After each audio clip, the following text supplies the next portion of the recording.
Hello my friends, can't believe it's already time for the Hello my friends, the big Essen Spiel fair in Essen, Germany is about to happen later this week. And so I'm doing some videos about that. Last week I did my top 10 anticipated games. If you haven't seen that, there's a link below and hopefully a card up there that you can click to go see that video. This one, in my opinion, is a better list, but it always gets less views than the other list. I don't know why. This is my top 10 games that I've already played that are either releasing or just released right before Essen. And these are games that I've already played, that I love, that a lot of these I've already reviewed on the channel that you can check out. So here we go.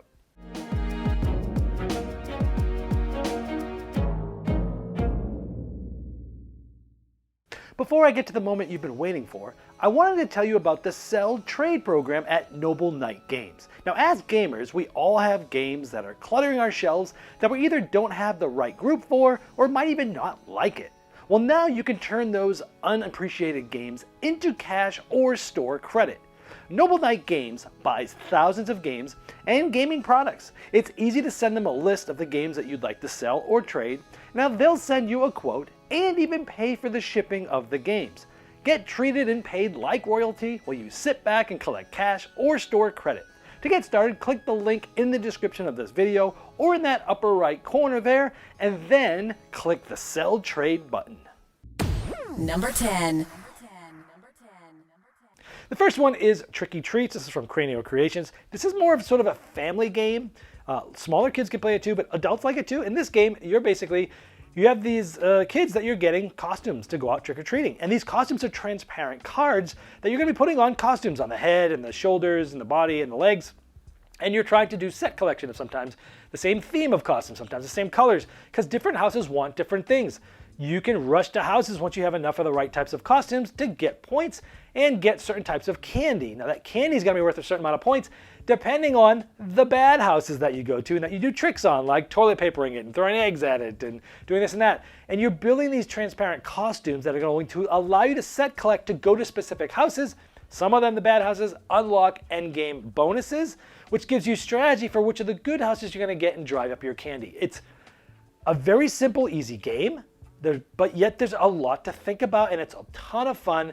It looks beautiful on the table. It's fun making those costumes, and even though it's light and quick and easy, you're racing to certain houses. You're trying to be the first one as being a certain row or column of houses to get extra bonuses. You're trying to set up your bonuses. You get a secret goal at the beginning of the game. For as light as this is, there's still a lot to think about. Tricky Treats. Number 9. This next one is also from Cranio Creations. This is Echoes of Time. Now, this is co-designed by Simone Luciani, who's one of the most well-known designers in the world, but also Roberto Pelé. Now, in this game, you're going to, essentially, it's a tableau building game where you have these cards that have this beautiful artwork on them, and you're going to play cards, but to play them, you have to spend a certain amount of cards to do so. And they're going to go in a specific time number on your board. Now, these cards' abilities don't even come active until they become part of sort of your civilization. So each round, these cards are going to be sliding to the right. You can have abilities and you can do things to make them slide further to the right faster, get them off your board into your tableau where their ability is active. Sometimes they're ongoing abilities, sometimes they're one-time abilities. But also, depending on what type of color or terrain they like, or what's on their card, you can use their abilities at other times during the game as well, depending on where you're putting other cards. You're also looking at these different fortresses that you're trying to basically kind of like temporarily hold and get points, but also try to claim for the end of the game. And you can kind of claim them from other people as well if someone's sort of working on it. So there's a little bit of interaction there, but it's a tableau building game with some interesting time-based mechanisms. And it's my number 9 on this list. Number 8. Next one is Up or Down. This is Kramer and Kiesling. This game actually was, I think, released 2 years ago at Essen originally, but it was redone by, I know in North America it was Capstone Games. I'm not sure who's redoing it over in Essen. But this game, all the artwork was redone, and it just looks amazing. So in this game, it's a quick game, Up or Down. You're basically building 3 columns of cards, and you're trying to make those columns of cards either all go ascending or all go descending, up or down the elevator. At the end of the game, you're trying to get a lot of the same colors because the color you have the most of, you look at the number of those cards, and you multiply that by the total number of cards in that column, and that's your points for that column. So you're trying to collect different colors. But how you get the cards is the twist of the game, because you place a card of value in this little circular tableau in the middle of the board, and you have to place it where it belongs in between the numbers, because they all go ascending order clockwise. So you place a number down, and you can choose one of the two numbers that it's next to. And that's the card that you actually get to play. So the cards in your hand, you're like never directly adding them to your tableau.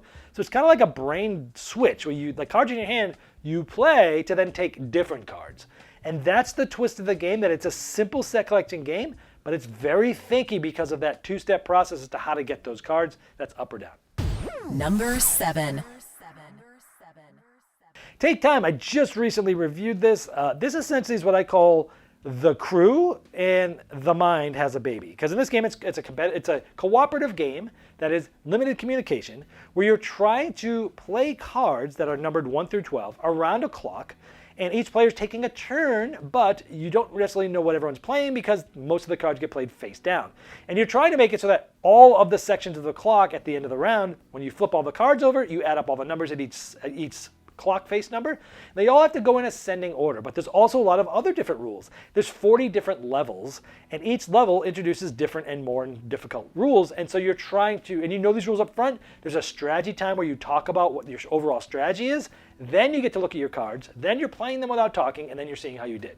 You can replay them. The game is replayable because you're going to have different puzzle of your hand every time, but you can play through all the games, and you can actually play through the original stories with more difficulty later.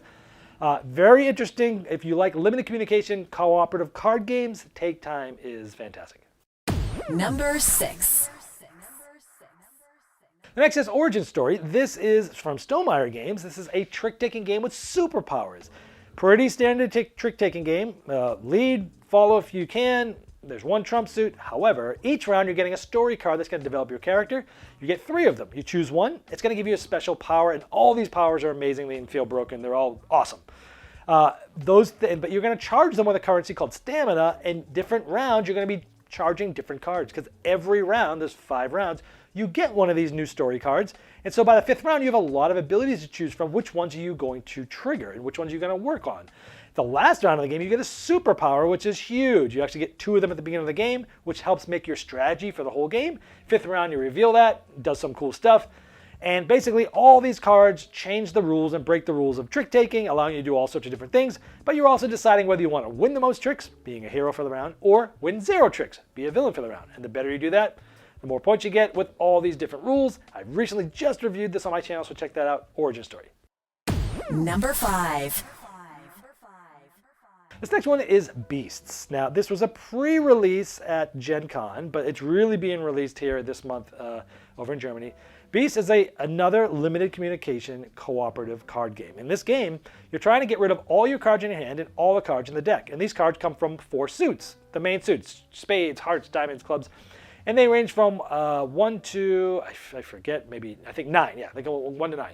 And on your turn, you're selecting a suit of cards in your hand, and you're playing all of those cards. Now, every time you play a card, you have to increase the number that's on the table. And it's a 3-digit number.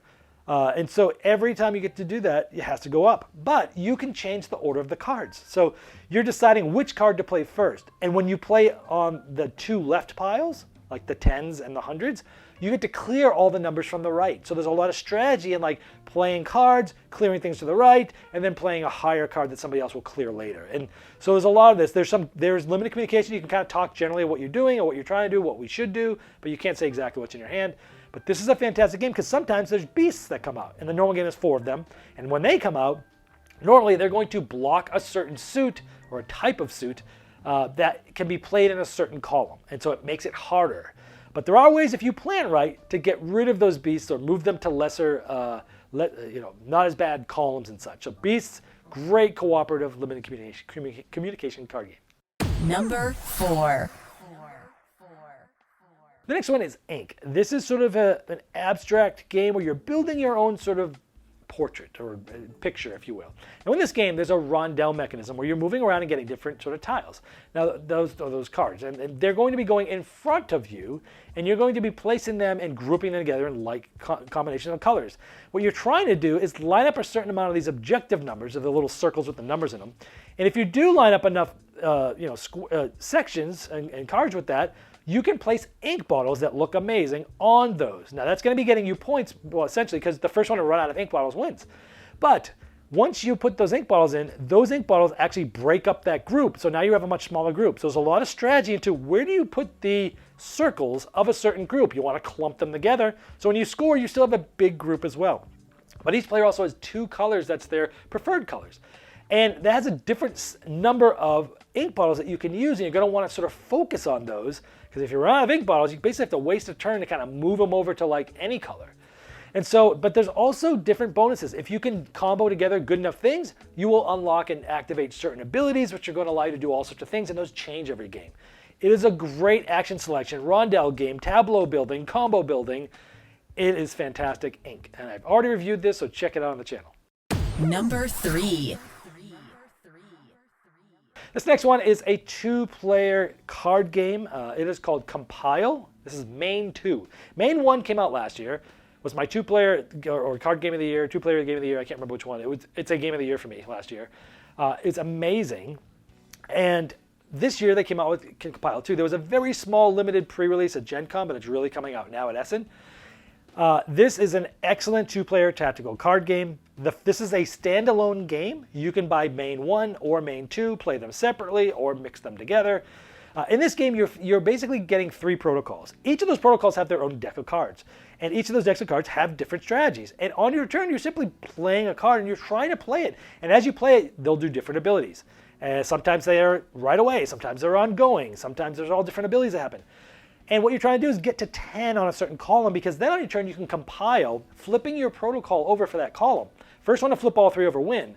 But there's all sorts, the game is in the abilities of the cards and how they combo together. You're trying to build, you're basically selecting 3 protocols at the beginning that sort of combo together well or have your style of strategy, like unlimited replayability here. It's a very tactical game. It's about a 30-ish minute game, but there is so much depth. I mean, you're literally playing a card. There's also this way where you can grab control and you can force some protocols to move around. So you can take one that you haven't finished yet and put it on a column that you've almost finished and sneak attack, things like that. It's a fantastic game. Go check out my review of Compile Main 2 where I show these cards off. But my review for Compile Main 1, I go over the mechanisms of the game and how it really works. Number 2. Okay, this next one is Mindbug King of Tokyo. Mindbug originally itself, First Contact, is an amazing game. Now, it was my 2-player game of the year it came out. Since they've come out with standalone expansions that have always been expansions of the year for me the last few years. This year, since Mindbug is co-designed by Richard Garfield, and Richard Garfield is the designer of King of Tokyo, they got together and did a King of Tokyo version of Mindbug. I've already reviewed this game, so check it out on my channel. It takes an amazing game, which is Mindbug, which is probably my favorite 2-player tactical card game, where it's very simple, but there is tons of depth. There's no deck construction. There's no chasing cards for money. There's one deck, and you randomly get cards from it, and you go. And on your turn, you're either playing a card, or you're attacking with a card. That's it. There's no resources. There's no this. And it's amazing because all the abilities do all these wacky things, and they all are good at sometimes in the game and not so good the other times in the game. But the twist is you get to, when someone plays a card twice per game, you can mind bug them and take that card to your side and play it as if you played it, which is the twist of the game. But now they've had King of Tokyo. So now it's all King of Tokyo characters. There's actually now energy that you can get. There's dice that you'll be rolling that you can re-roll once per turn. And that is going to allow you to buy cards like you can in King of Tokyo with the energy. But it might allow you to hit things. It might allow you to do all these different things. Plus all the characters now King of Tokyo. They all have cool abilities. So it's taking a game that's already one of the most amazing games ever and adding to it or creating it in a world that also is one of the best games of its kind. Oh, that is a perfect store. Mindbug King of Tokyo from Nerd Lab Games. Number 1. Before I get to the moment you've been waiting for, I wanted to let you know that Game Toppers is giving 15% off premium game mats and accessories specifically to my US and Canada audience using code GameBoyGeek15 off for a limited time only. Hear more about this at the end of my final thoughts. My number 1, though, is a game that had a very tiny pre-release at Gen Con but is fully releasing at Essen, and I have reviewed. It was my number 1 most anticipated game that was going to be possibly available at Essen, at Gen Con, which they weren't sure at the time it was going to be there, is Gatsby. Gatsby is a 2-player tactical game designed by my favorite designer, Bruno Cathala, and co-designed by Ludovic Malblanc, one of the most underrated game designers in the history of board games. Go look his credentials up if you got time. Gatsby is an amazing 2-player, 30-minute abstract strategy game where there's 3 mini games going on. It's a no-luck strategy game. You've got a sort of a spatial puzzle where you're trying to line up things and get from one edge to the other edge, or get to 4 specific spots. You're trying to go up and down, go up tracks and get different bonuses. You're trying to go to area control spots at the horse races.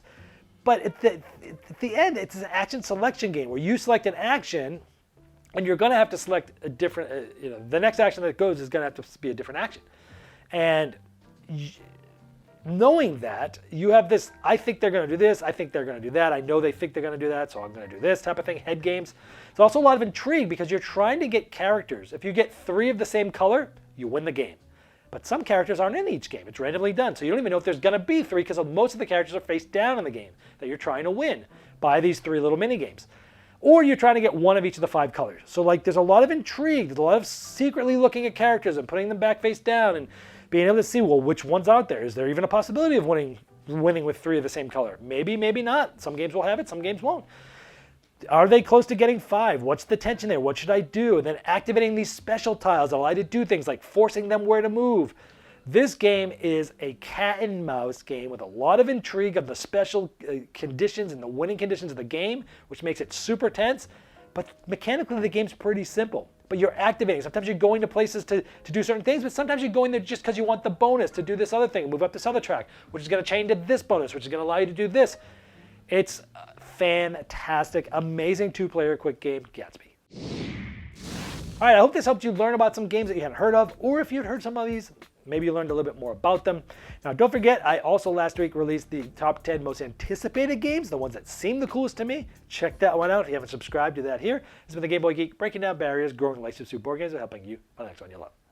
Game Toppers upgrades every game you play, being the one table to rule them all with Game Toppers, leg kits, dining covers, premium game mats, and more. And for a limited time only, my US and Canadian audience can get 15% off their premium game mats and accessories using the promo code GameBoyGeek15OFF. Also, go to GameToppersLLC.com to check out all the options or for worldwide late pledges of their recent 5.0 Kickstarter.